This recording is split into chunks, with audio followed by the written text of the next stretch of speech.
bem, seja bem-vindo a mais um Full Gas Podcast de MotoGP. Hoje para comentar aquele que não foi um tão clássico assim, Grande Prêmio da Áustria. A gente tá acostumado a ver boas corridas na Áustria, aí, sempre disputas aí até o final, mas essa corrida foi realmente bem ruinzinha, assim como a corrida de Silverstone. A gente, enfim, não tem visto muito. O campeonato tá bom, o campeonato tá disputado, mas infelizmente a gente não tá vendo grandes corridas nesse momento na MotoGP. Minha opinião é de que por conta de uma superioridade da Ducati, acho que as outras equipes, né, a Aprilia, a KTM e as japonesas não conseguem chegar perto, mas enfim, as coisas são assim, e com essa MotoGP de agora, Pecco Bagnaia realmente é o cara a ser batido.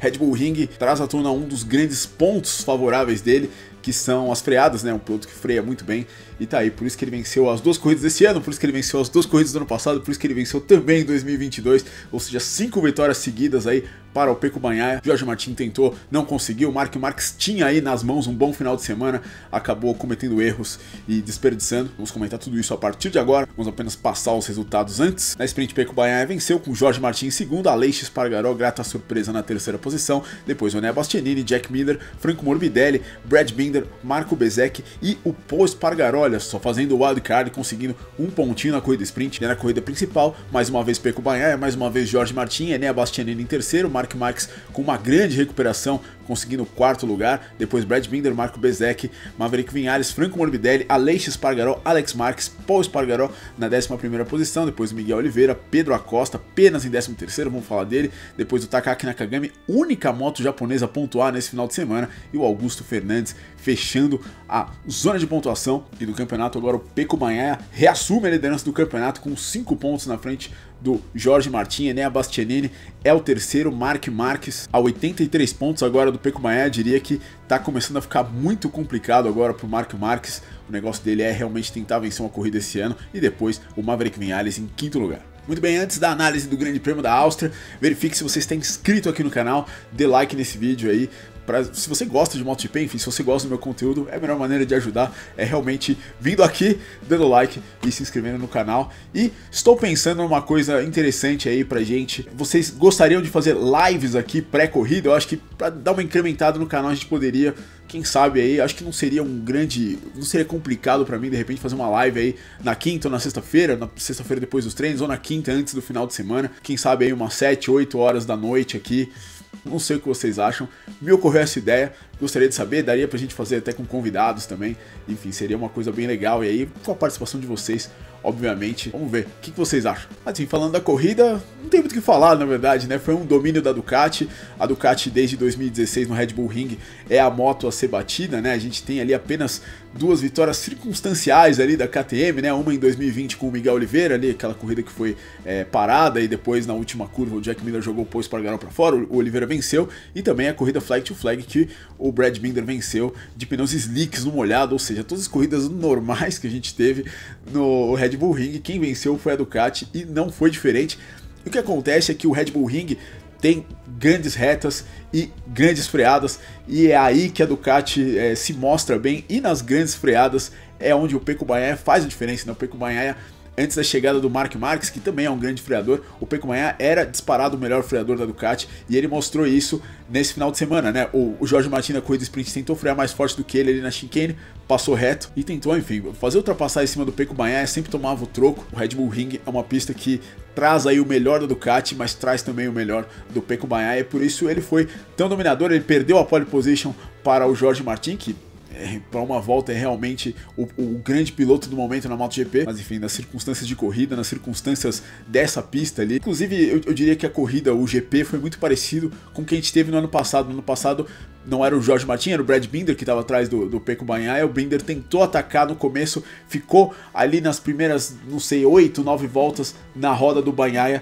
e depois ele teve que abrir espaço, né, porque o pneu dianteiro superaqueceu e desistiu da luta, que foi mais ou menos isso que aconteceu com o Jorge Martin, e ele exatamente disse isso após a prova. Enfim, o que fez a corrida ser um pouco sem graça também, né, inclusive até o patrocinador da corrida, não houve um patrocinador da corrida nesse final de semana, né, foi a própria MotoGP, Racing for the Future, né, o patrocínio da corrida. Bom a gente lembrar que tinha um contrato, né, com a Criptodata, que tinha a equipe, a RNF, na MotoGP, que foi expulsa do campeonato exatamente porque não pagou o FII da corrida do ano passado da Áustria, por isso a gente não teve patrocinador esse ano, talvez, enfim, algum embrólio aí contratual impedindo a Dorna de repente de botar um patrocinador. Eu não li sobre isso, não vi exatamente, mas era a corrida que a Cryptodata patrocinava, por isso que não teve patrocinador. Enfim, 7 vitórias do Pecco Bagnaia, ele que venceu 7 vezes em 2022 e 2023, já venceu 7 vezes nesse ano em corridas normais, né? Não em corridas sprint, que aí é onde fica o grande déficit do Pecco Bagnaia, por isso que ele só tem 5 pontos de vantagem para o Jorge Martin, mas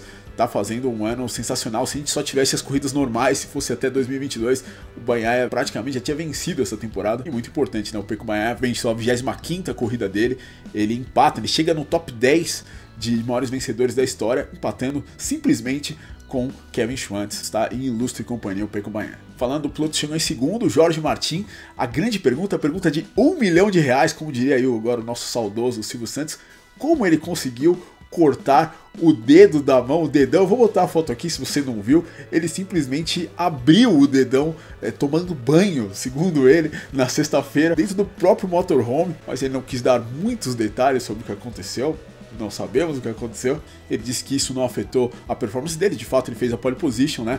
E esse dedo, eu não sei se o Martin é um dos pilotos que usa no dedão o freio traseiro, mas de fato, realmente ele só ali trocaria de mapa aí com esse dedo da mão, então acho que o efeito não foi tão grande, mapas de motor no caso, mas no final de semana acabou que ficou meio aquele gosto de cabo de guarda-chuva, né, já que ele largou na pole e foi derrotado pelo Pecco nos 2 dias, enfim, ele mesmo disse depois da corrida que você sabe que a fase tá boa quando o seu final de semana é ruim e você chegou 2 vezes em segundo lugar. Tá, e o Jorge Martin não foi tão bem, poderia ter lutado aí, se conseguisse ficar na frente nas primeiras voltas, conseguiria provavelmente ter mais opções aí de ficar, de segurar o Pecco Bagnaia, mas quem realmente entregou pouco para o final de semana que a gente esperava dele foi o Marc Marquez, que foi o dono das emoções aí da corrida desse domingo, mas que cometeu um erro gravíssimo, na minha opinião, na sprint no sábado. Sai de um final de semana onde ele poderia ter ido para 2 pódios, pelo menos, sem nenhum pódio, apenas com um 4º lugar.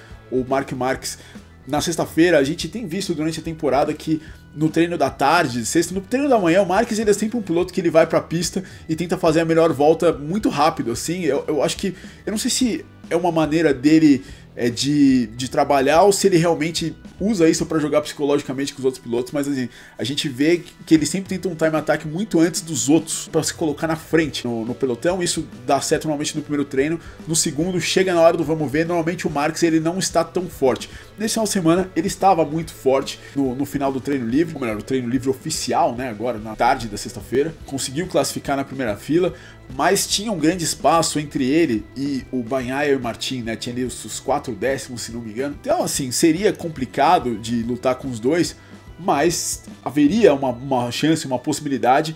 E o Marquez, na corrida sprint, realmente não tinha muito ali para brigar com os dois. Ele acabou tendo sorte com o Martin sofrendo aquela long lap penalty, por não ter perdido aquele subjetivo 1 segundo, né, atrás disso. Eu acho que o piloto tinha que ceder sua posição, porque perder 1 segundo, como é que o cara conta isso na moto? Ele vê uma linha imaginária na cabeça dele.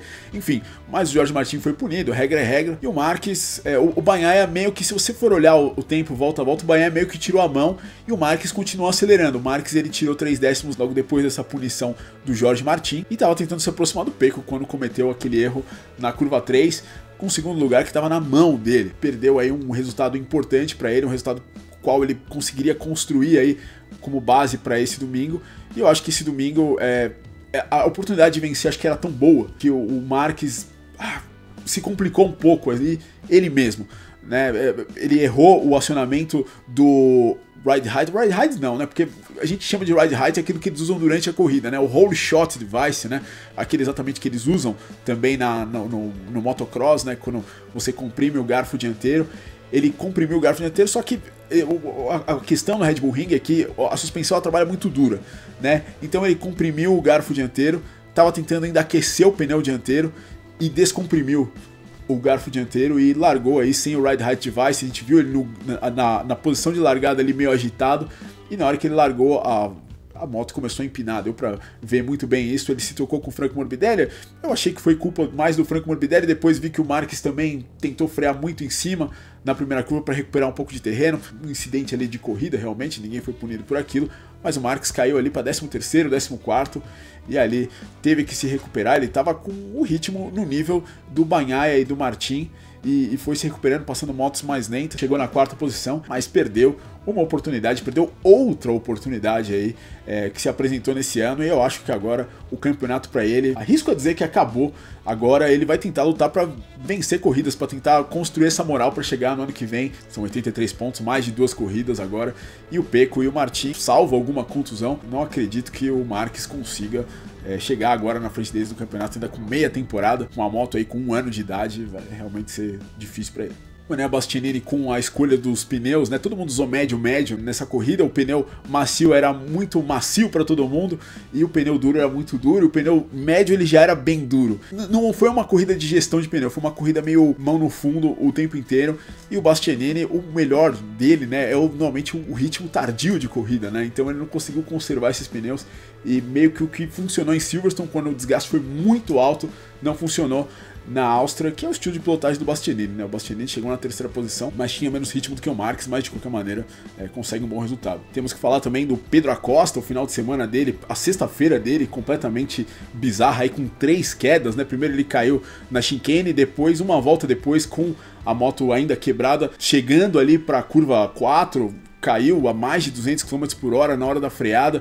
Ele disse que o pneu do lado esquerdo, né, que você usa muito pouco no Red Bull Ring, estava frio e ele freou apoiando para a esquerda, a moto simplesmente saiu, né, a frente saiu. Até achei que fosse algum problema mecânico por conta de danos daquele acidente, não foi. Foi exatamente um erro aí de principiante do Pedro Acosta e um acidente daquele que assusta a gente, né, de ver, de só ver. Imagina para quem sofreu o acidente. O Pedro Acosta não foi mais o mesmo durante esse final de semana, não conseguiu pontuar na corrida sprint e no GP foi a pior corrida dele no ano. E era uma corrida muito importante, né? Acho que eu diria que o grande ponto negativo dessa prova foi a KTM. A KTM deu aí 350 voltas, mais de 350 voltas no Red Bull Ring, num teste privado em julho, né, com o Pol Espargaró, com o Dani Pedrosa. O próprio Pedro Acosta também esteve presente nesse teste, mas meio que a gente não viu aí muito benefício disso para a KTM. A KTM, eu esperava que eles conseguissem algum pódio, ou chegassem próximo aí de disputar a vitória, mas eles não chegaram nem perto de disputar a vitória, né, perto do que estava um ano atrás. Foi aí uma regressão da KTM, que tem esse super time austríaco, né? A KTM junto com a Red Bull, aí um aporte muito maior do que, por exemplo, a Aprilia. E a Aprilia, que nunca andou bem no Red Bull Ring, o Aleix Espargaró dizia que era a pior pista dele no calendário. O Aleix ficou em 3º na sprint e a KTM não conseguiu nem chegar perto do pódio. A KTM é uma empresa muito maior aí, né? Uma montadora muito maior do que a Aprilia. Realmente significa que tem algo muito errado aí nessa reorganização interna, né? Eles que perderam o diretor técnico, né? O Fabiano Sterlachini, que era um dos braços do Didi da linha dentro da Ducati, chegou aí com todas as pompas e saiu depois de 1 ano e meio. No momento, eu diria que a KTM ela não tem mais problemas de piloto, né, com o Pedro Acosta e com o Brad Binder. Eu acho que agora o problema é a moto mesmo, né? Agora eles têm que sentar e falar, agora a gente sabe que o problema é técnico e resolver de fato essa moto. Vimos aí algumas mudanças aí na moto do Pol Espargaró, um escapamento diferente, aquela asa serrote ali atrás no pneu traseiro, até a própria saída de curva do Pol Espargaró, não sei se vocês repararam, mas assim, ele saía muito, o Ride Height Device dele já estava acionado muito antes, assim, talvez seja alguma nova solução deles. O fato é que normalmente o wildcard nunca anda tão bem, né? O Dani Pedrosa ficou em 3º lá em Jerez, mas enfim, circunstancialmente por conta daquela corrida. Depois o Espargaró fez uma boa corrida. Enfim, lucro para a Aprilia, que só conseguiu fazer pneu macio funcionar. No caso, o médio durante a corrida eles não conseguiram fazer funcionar bem, então não conseguiram chegar mais para frente, mas eles ainda estão melhores do que as marcas japonesas, né? Yamaha saiu desse final de semana sem marcar sequer um ponto pela primeira vez desde o Grande Prêmio da Holanda de 2022, e a Honda conseguiu marcar apenas 2 pontos aí com o Takaki Nakagami em 14º lugar. Eu vou te falar, viu? Se o Fábio Di Gianantonio não tivesse se machucado na sexta-feira, que acabou não correndo, e se o Jack Miller não tivesse caído ali naquele momento, brigando ali com o Mark Marques, eu acho que a gente poderia ter um GP sem nenhuma japonesa pontuando. A gente sempre acha que, porque a Yamaha tá chegando, porque a Honda, de repente, mas eles ainda estão muito atrás. Muito bem, falar de Moto2, um domínio aí do Celestino Vietti, que no ano passado também venceu essa corrida. Na verdade, o Celestino Vietti ele tem 7 vitórias no Mundial, 3 são no Red Bull Ring, portanto é um lugar onde ele vai muito bem. Alonso Lopes na segunda posição e Jake Dixon em terceiro, e os favoritos aí ao título, né, os pilotos disputando o título. A gente viu o Ai Ogura pela primeira vez no ano, caiu, ele que assinou o contrato exatamente para ir para a Trackhouse no ano que vem com a Aprilia, caiu no sábado de manhã, quebrou a mão, não pôde correr. O Sérgio Garcia também fez uma corrida, estava em sexto, aí tomou long lap penalty por passar os limites de pista, chegou na 14ª posição, o líder do campeonato. O Jake Dixon, o Joe Roberts também a gente não viu durante a prova, e é um campeonato aí que não dá pra tirar ninguém ainda. O Fermin Aldeguer nem pontuou, né? Nenhum dos pilotos está pontuando direito, quase que literalmente ninguém quer ser campeão nessa temporada. Portanto, Celestino Vietti em primeiro, Alonso Lopes em segundo, Jake Dixon na terceira posição, passando o Aron Canet na última volta, exatamente como na Inglaterra. O Diogo Moreira ficou na 16ª posição, ele que largou de último, foi até 16º, ficou quase, chegou próximo aí da zona de pontos, mas não conseguiu. O campeonato Sérgio Garcia segue com 20 pontos aí de diferença para o seu companheiro Ai Ogura, Joe Roberts, na terceira posição. Falando da Moto3, não temos mais superlativos para falar desse colombiano, Davi Alonso, que agora tem quase 3 corridas de diferença para o segundo colocado no campeonato, o Ivan Ortolá, que ia largar na pole position, mas cometeu um erro similar ao do Marc Marquez, né? No caso, ele deixou o motor dele apagar chegando para o grid, teve que largar dos boxes, e aí ele que tinha feito a pole position, estava dominando os treinos, teve que fazer uma corrida de recuperação, ainda chegou em 9º lugar, e o Davi Alonso teve uma long lap penalty, cumpriu a long lap penalty depois de sair de sexto e conseguiu vencer. Impressionante como o Davi Alonso nas últimas voltas é um pilotaço. Ele é o contrário do Aron Canet, né? O Aron Canet da Moto2, você sabe que chegando ali nas últimas voltas, se ele estiver disputando com alguém, ele vai perder a posição. O Davi Alonso, você sabe que ele é o cara que vai ganhar a disputa. Ele realmente freia muito bem.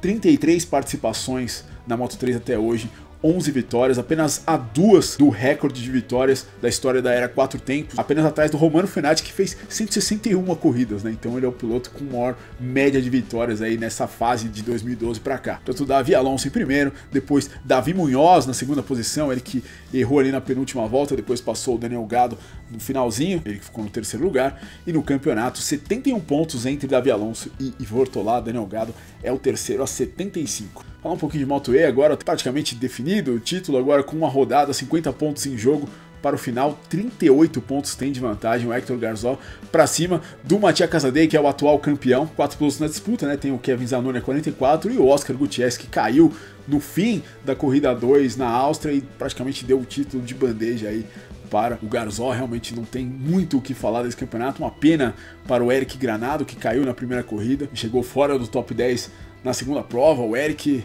13º no campeonato, realmente é uma temporada muito ruim do Eric Granado, muitos azares, mas não sei, tá, não pode ser só azar, porque o Eric ele fez 2 pole positions nesse ano, tivemos 6 etapas até agora, ou seja, ele fez 1/3 das pole positions, então, enfim, ele também não fez uma grande temporada. Vamos esperar para ver o que acontece no ano que vem, vamos esperar se ele vai mudar de equipe, enfim, vamos ver o que o Eric vai fazer. Ele não pertence aí a essa 13ª posição, isso é fato. Muito bem, mas por esse vídeo é isso aí, muito obrigado se você chegou até aqui, considere like, considere se inscrever no canal para mais conteúdos como esse, e a gente se vê na próxima. Um abraço, valeu!